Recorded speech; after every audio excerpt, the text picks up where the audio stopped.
सद्गुरुदेव भगवान की जय हो। श्रीमद् भगवद गीता का दूसरा अध्याय। ओम श्री परमात्मा नमः। संजय बोले कि पूर्वोक्त प्रकार से करुणा करके व्याप्त और आंसुओं से पूर्ण तथा व्याकुल नेत्रों वाले शोक युक्त उस अर्जुन के प्रति भगवान मधुसूदन ने यह वचन कहा। हे अर्जुन, तुमको इस विषम स्थल में यह अज्ञान किस हेतु से प्राप्त हुआ? क्योंकि यह न तो श्रेष्ठ पुरुषों से आचरण किया गया है, न स्वर्ग को देने वाला है, न कीर्ति को करने वाला है। इसलिए हे अर्जुन, नपुंसकता को मत प्राप्त हो, यह तेरे योग्य नहीं है। हे परंतप, तुच्छ हृदय की दुर्बलता को त्याग कर युद्ध के लिए खड़ा हो। तब अर्जुन बोले कि हे मधुसूदन, मैं रणभूमि में विश्व पितामह और द्रोणाचार्य के प्रति किस प्रकार बाणों से युद्ध करूंगा, क्योंकि हे हरिसूदन, वे दोनों ही पूजनीय हैं। इसलिए इन महानुभव गुरुजनों को न मारकर इस लोक में भिक्षा का अन्न भी भोगना कल्याणकारक समझता हूँ, क्योंकि गुरुजनों को मारकर भी इस लोक में रुधिर से सने हुए अर्थ और काम रूप भोगों को ही तो भोगूंगा। और हम लोग यह भी नहीं जानते कि हमारे लिए क्या करना श्रेष्ठ है, अथवा यह भी नहीं जानते कि हम जीतेंगे या हमको वे जीतेंगे। और जिनको मारकर हम जीना भी नहीं चाहते, वे ही धृतराष्ट्र के पुत्र हमारे सामने खड़े हैं। इसलिए कायरता रूप दोष करके उपत हुए स्वभाव वाला और धर्म के विषय में मोह चित्त हुआ मैं आपसे पूछता हूँ, जो कुछ निश्चय किया हुआ कल्याणकारक साधन हो वह मेरे लिए कहिए, क्योंकि मैं आपका शिष्य हूँ। इसलिए आपके शरण हुए मेरे को शिक्षा दीजिए। क्योंकि भूमि में निष्कंटक धन धान्य संपन्न राज्य को और देवताओं के स्वामी पने को प्राप्त होकर भी मैं उस उपाय को नहीं देखता हूँ जो कि मेरी इंद्रियों के सुखाने वाले शोक को दूर कर सके। संजय बोले, हे राजन, निद्रा को जीतने वाले अर्जुन अंतर्यामी श्री कृष्ण महाराज के प्रति इस प्रकार कहकर फिर गोविंद भगवान से युद्ध नहीं कहूंगा, युद्ध नहीं करूंगा ऐसे स्पष्ट कहकर चुप हो गए। उसके उपरांत हे भरतवंशी धृतराष्ट्र, अंतर्यामी श्री कृष्ण महाराज ने दोनों सेनाओं के बीच में उस शोकयुक्त अर्जुन को हंसते हुए से यह वचन कहे। हे अर्जुन, तू न शोक करने योग्यों के लिए शोक करता है और पंडितों के से वचन कहता है, परंतु पंडित जन जिनके प्राण चले गए हैं उनके लिए और जिनके प्राण नहीं गए हैं उनके लिए भी शोक नहीं करते हैं, क्योंकि आत्मा नित्य है। इसलिए शोक करना अयुक्त है। वास्तव में न तो ऐसा ही है कि मैं किसी काल में नहीं था, अथवा तू नहीं था, अथवा ये राजा लोग नहीं थे, और न ऐसा ही है कि इससे आगे हम सब नहीं रहेंगे। किंतु जैसे जीवात्मा की इस देह में कुमार, युवा और वृद्धावस्था होती है, वैसे ही अन्य शरीर की प्राप्ति होती है। उस विषय में धीर पुरुष नहीं मोहित होता है। अर्थात जैसे कुमार, युवा और जरावस्था रूप स्थूल शरीर का विकार अज्ञान से आत्मा में भासता है, वैसे ही एक शरीर से दूसरे शरीर को प्राप्त होना रूप सूक्ष्म शरीर का विकार भी अज्ञान से ही आत्मा में भासता है। इसलिए तत्व को जानने वाला धीर पुरुष इस विषय में नहीं मोहित होता है। हे कुंती पुत्र, सर्दी, गर्मी और सुख दुख को देने वाले इंद्रिय और विषयों के संयोग को तो क्षण भंगुर और नित्य है ऐसा जानो। इसलिए हे भरतवर्षी अर्जुन, उनको तू सहन कर, क्योंकि हे पुरुष श्रेष्ठ, दुख सुख को समान समझने वाले जिस धीर पुरुष को ये इंद्रियों के विषय व्याकुल नहीं कर सकते, वह मोक्ष के लिए योग्य होता है।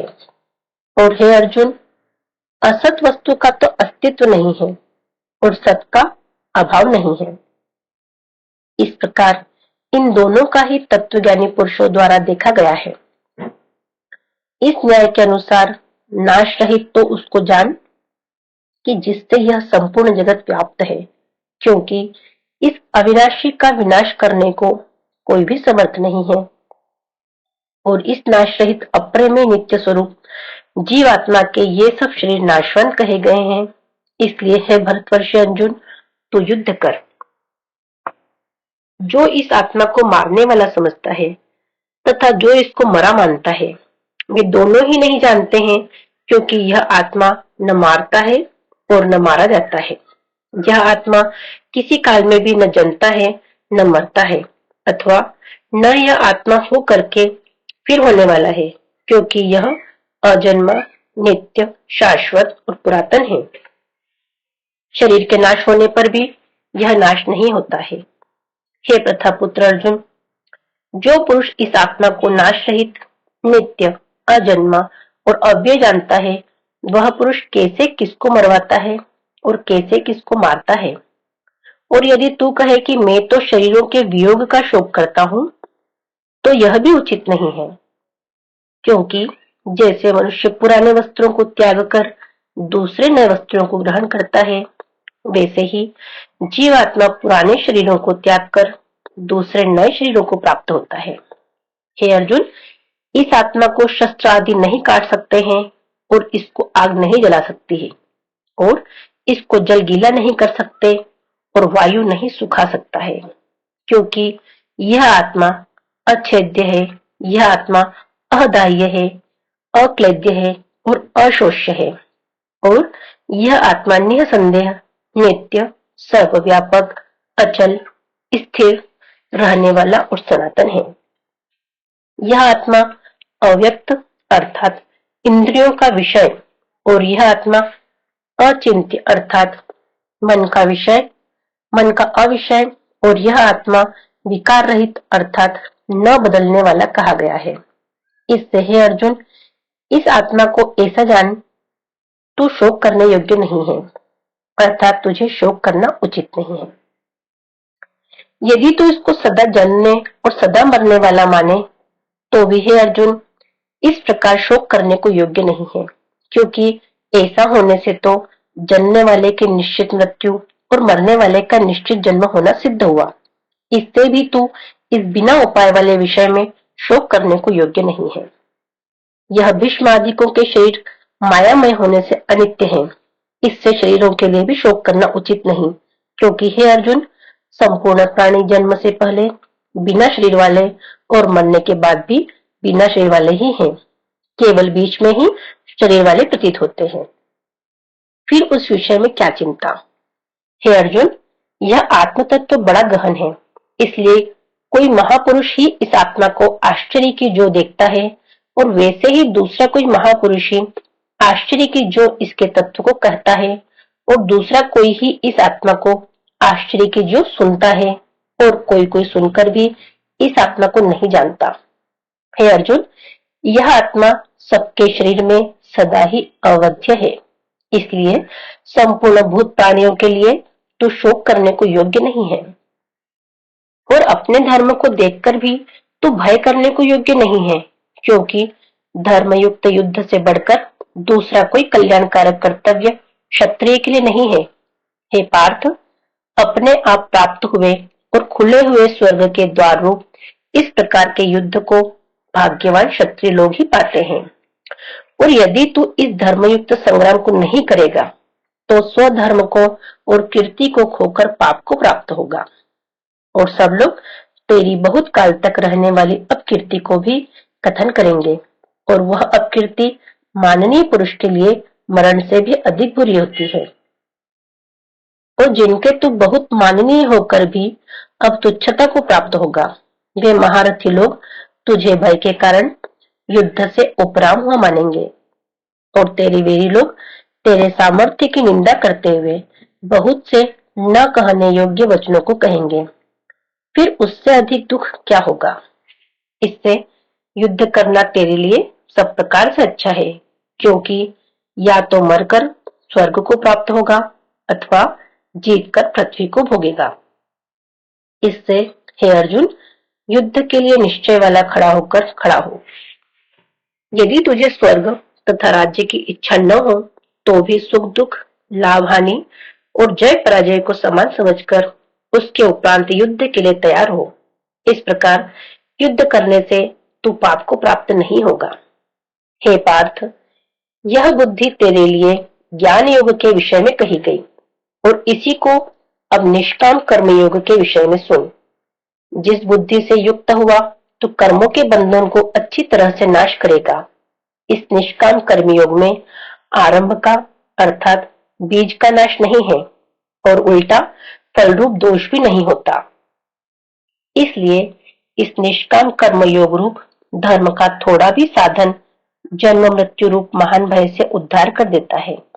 हे अर्जुन, इस कल्याण मार्ग में निश्चयात्मक बुद्धि एक ही है और अज्ञानी सकामी पुरुषों की बुद्धियां बहुत भेदों वाली अनंत होती है। हे अर्जुन, जो सकामी पुरुष केवल फल श्रुति में प्रीति रखने वाले, स्वर्ग को ही परम श्रेष्ठ मानने वाले, इससे बढ़कर और कुछ नहीं है, ऐसे कहने वाले हैं, वे अविवेकी जन जन्म रूप कर्म फल को देने वाली और भोग तथा ऐश्वर्य की प्राप्ति के लिए बहुत सी क्रियाओं के विस्तार वाली इस प्रकार की जिस दिखाऊ शोभायुक्त वाणी को कहते हैं, उस वाणी द्वारा हरे हुए चित्त वाले तथा भोग और ऐश्वर्य में आसक्ति वाले उन पुरुषों के अंतःकरण में निश्चयात्मक बुद्धि नहीं होती। हे अर्जुन, सब वेद तीनों गुणों के कार्य रूप संसार को विषय करने वाले अर्थात प्रकाश करने वाले हैं। इसलिए तू असंसारी अर्थात निष्कामी और सुख दुख आदि द्वंद्वों से रहित नित्य वस्तु में स्थित तथा योग क्षम को न चाहने वाला और आत्मपरायण हो। क्योंकि मनुष्य का सब ओर से परिपूर्ण जलाशय के प्राप्त होने पर छोटे जलाशय में जितना प्रयोजन रहता है, अच्छे प्रकार ब्रह्म को जानने वाले ब्राह्मण का भी सब वेदों में उतना ही प्रयोजन रहता है। अर्थात जैसे बड़े जलाशय के प्राप्त हो जाने पर जल के लिए छोटे जलाशयों की आवश्यकता नहीं रहती, वैसे ब्रह्मानंद की प्राप्ति होने पर आनंद के लिए वेदों की आवश्यकता नहीं रहती। इससे तेरा कर्म करने मात्र में ही अधिकार होवे, फल में कभी नहीं, और तू कर्मों के फल की वासना वाला भी मत हो तथा तेरी कर्म न करने में भी प्रीति न होवे। हे धनंजय, आसक्ति को त्याग कर तथा सिद्धि और असिद्धि में समान बुद्धि वाला होकर योग में स्थित हुआ कर्मों को कर। यह समत्व भाव ही योग नाम से कहा जाता है। इस समत्व रूप बुद्धि योग से सकाम कर्म अत्यंत तुच्छ है। इसलिए हे धनंजय, समत्व बुद्धि योग का आश्रय ग्रहण कर, क्योंकि फल की वासना वाले अत्यंत दीन है। समत्व बुद्धि युक्त पुरुष पुण्य पाप दोनों को ही इस लोक में ही त्याग देता है, अर्थात उनसे लुपायमान नहीं होता। इससे समत्व बुद्धि योग के लिए ही चेष्टा कर। यह समत्व बुद्धि रूप योग ही कर्मों में चतुरता है, अर्थात कर्म बंधन से छूटने का उपाय है। क्योंकि बुद्धि योग युक्त ज्ञानी जन कर्मों से उत्पन्न होने वाले फल को त्याग कर जन्म रूप बंधन से छूटे हुए निर्दोष अर्थात अमृतमय परम पद को प्राप्त होते हैं। हे अर्जुन, जिस काल में तेरी बुद्धि मोह रूप दलदल को बिल्कुल तर जाएगी, तब तू सुनने योग्य और सुने हुए के वैराग्य को प्राप्त होगा। जब तेरी अनेक प्रकार के सिद्धांतों को सुनने से विचलित हुई बुद्धि परमात्मा के स्वरूप में अचल और स्थिर ठहर जाएगी, तब तू समत्व रूप योग को प्राप्त होगा। इस प्रकार भगवान के वचनों को सुनकर अर्जुन ने पूछा, हे केशव, समाधि में स्थित स्थिर बुद्धि वाले पुरुष का क्या लक्षण है और स्थिर बुद्धि पुरुष कैसे बोलता है, कैसे बैठता है, कैसे चलता है। उसके उपरांत श्री कृष्ण महाराज बोले, हे अर्जुन, जिस काल में यह पुरुष मन में स्थित संपूर्ण कामनाओं को त्याग देता है, उस काल में आत्मा से ही आत्मा में संतुष्ट हुआ स्थिर बुद्धि वाला कहलाता है तथा दुखों की प्राप्ति में उद्वेग रहित है मन जिसका और सुखों की प्राप्ति में दूर हो गई है स्पृहा जिसकी तथा नष्ट हो गए हैं राग भय और क्रोध जिसके, ऐसा मुनि स्थिर बुद्धि कहा जाता है। जो पुरुष सर्वत्र स्नेह रहित हुआ उन शुभ तथा अशुभ वस्तुओं को प्राप्त होकर न प्रसन्न होता है और न द्वेष करता है, उसकी बुद्धि स्थिर है। और कछुआ अपने अंगों को जैसे समेट लेता है, वैसे ही यह पुरुष जब सब ओर से अपनी इंद्रियों के विषयों से समेट लेता है, तब उसकी बुद्धि स्थिर होती है।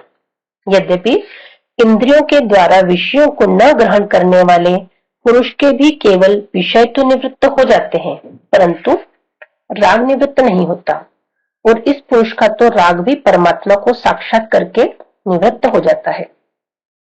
और हे अर्जुन, जिससे कि यत्न करते हुए बुद्धिमान पुरुष के भी मन को यह प्रमथन स्वभाव वाली इंद्रियां बलात् हर लेती है। इसलिए मनुष्य को चाहिए कि उन संपूर्ण इंद्रियों को वश में करके समाहित चित्त हुआ मेरे प्राण स्थित होवे, क्योंकि जिस पुरुष के इंद्रिया वश में होती है, उसकी ही बुद्धि स्थिर होती है। हे अर्जुन, मन सहित इंद्रियों को वश में करके मेरे परायण न होने से मन के द्वारा विषयों का चिंतन होता है, और विषयों को चिंतन करने वाले पुरुष की उन विषयों में आसक्ति हो जाती है, और आसक्ति से उन विषयों की कामना उत्पन्न होती है, और कामना में विघ्न पड़ने से क्रोध उत्पन्न होता है। क्रोध से अविवेक अर्थात मूढ़ भाव उत्पन्न होता है, और अविवेक से स्मरण शक्ति भ्रमित हो जाती है, और स्मृति के भ्रमित हो जाने से बुद्धि अर्थात ज्ञान शक्ति का नाश हो जाता है, और बुद्धि के नाश होने से यह पुरुष अपने श्रेष्ठ साधन से गिर जाता है। परंतु स्वाधीन अंतःकरण वाला पुरुष राग द्वेष से रहित अपने वश में की हुई इंद्रियों द्वारा विषयों को भोगता हुआ अंतःकरण की प्रसन्नता अर्थात स्वच्छता को प्राप्त होता है। उस निर्मलता के होने पर इसके संपूर्ण दुखों का अभाव हो जाता है, और उस प्रसन्न चित्त वाले पुरुष की बुद्धि शीघ्र ही अच्छे प्रकार स्थित हो जाती है। हे अर्जुन, साधन रहित पुरुष के अंतःकरण में श्रेष्ठ बुद्धि नहीं होती है, और उस अयुक्त के अंतःकरण में आस्तिक भाव भी नहीं होता है, और बिना आस्तिक भाव वाले पुरुष को भी शांति भी नहीं होती। फिर शांति रहित पुरुष को सुख कैसे हो सकता है? क्योंकि जल में वायु नाव को जैसे हर लेता है, वैसे ही विषयों में विचरती हुई इंद्रियों के बीच में जिस इंद्रिय के साथ मन रहता है, वह एक ही इंद्रिय इस अयुक्त पुरुष की बुद्धि को हरण कर लेती है। इससे हे महाभावों, जिस पुरुष की इंद्रियां सब प्रकार इंद्रियों के विषयों से वश में की हुई होती है, उसकी बुद्धि स्थिर होती है। और हे अर्जुन, संपूर्ण भूत प्राणियों के लिए जो रात्रि है, उस नित्य शुद्ध बोध स्वरूप परमानंद में भगवत को प्राप्त हुआ योगी पुरुष जागता है, और जिस नाशवान क्षण भंगुर सांसारिक सुख में सब भूत प्राणी जागते हैं, उस तत्व को जानने वाले मुनि के लिए वह रात्रि है। जैसे सब ओर से परिपूर्ण अचल प्रतिष्ठा वाले समुद्र के प्रति नाना नदियों के जल उसको चलायमान न करते हुए ही समा जाते हैं, वैसे ही जिस स्थिर बुद्धि पुरुष के प्रति संपूर्ण भोग किसी प्रकार का विकार उत्पन्न किए बिना ही समा जाते हैं, वह पुरुष परम शांति को प्राप्त होता है, न कि भोगों को चाहने वाला। क्योंकि जो पुरुष संपूर्ण कामनाओं को त्याग कर ममता रहित और अहंकार रहित स्पृहा रहित वह बरतता है, वह शांति को प्राप्त होता है। हे अर्जुन, यह ब्रह्म को प्राप्त हुए पुरुष की स्थिति है। इसको प्राप्त होकर योगी कभी मोहित नहीं होता है, और अंत काल में भी इस निष्ठा में स्थित होकर ब्रह्मानंद को प्राप्त हो जाता है। इति श्रीमद् भगवद गीता रूपी उपनिषद एवं ब्रह्म विद्या तथा योग शास्त्र विषयक श्री कृष्ण और अर्जुन के संबंध में सांख्य योग नामक दूसरा अध्याय समाप्त। हरि शरणम हरि शरणम हरि शरणम।